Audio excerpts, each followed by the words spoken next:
assuming, and that's an assumption that you're making, that these algorithms are politically driven. Some argue that the algorithms are driven by engagement. Now, that could be down to all sorts of things, maybe political opinion, but also some people say, look, make your content more engaging. You need to be able to engage with people with the current rules. We know that, for example, they'll respond to shorter, perhaps simpler messages. Doesn't it actually mean that you just have to get better at communicating with people rather than say, well, we're taking our toys away and going to play somewhere else because actually we can't compete with the political messaging that's been put out by the other side?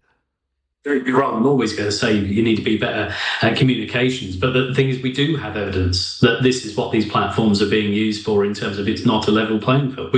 We see repeatedly, time and time again, that Elon Musk, for example, when someone challenges what his AI bot says on the platform and leads them towards a different opinion than his own, that he says, don't worry, we'll fix that. So this isn't a case of we're talking about a system, a platform which is open and transparent. This is one that is directing people towards ever more aggressive content, ever more far right and far left content.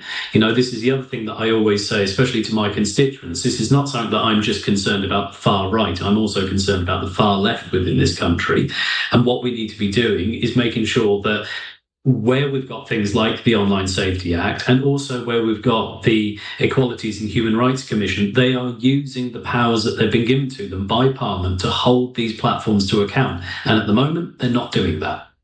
Do you think we've got it right in the UK at the moment? The issue that, of course, came up in that big press conference between Donald Trump and Keir Starmer, the issue of free speech came up again. So yesterday, there was a story in the Times, Thames Valley Police paying a visit to someone who's videoed the encounter and put it up on social media.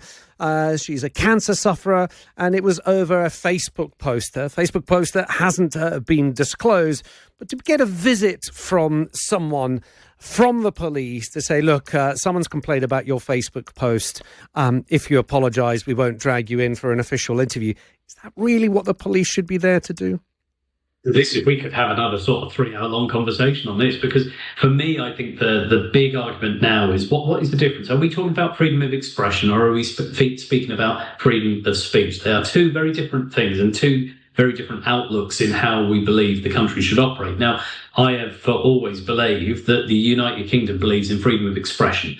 The sort of a belief that, yes, everyone has a right to say things within reason. There are a certain set of rules that we all adhere by, which is not the rule to, yes, you can offend, but there are ramifications for what you say. In East Anglia, for example, we've seen a nurse that has said some horrendous things about people who practice the Muslim faith. They have now been struck off the register because there is consequences for your actions. The carte blanche freedom of speech, which I know that some are sort of trying to advocate, is a very different system. It's more American in its way, and I don't think that is in the British traditions. And what we need to be looking at is the balance to how we legislate for that, how we ensure that, yes, we disagree agreeably, but we do not go down this rabbit hole of saying that, well, everything that you say is acceptable and allowed at all times, because that is not how our country operates.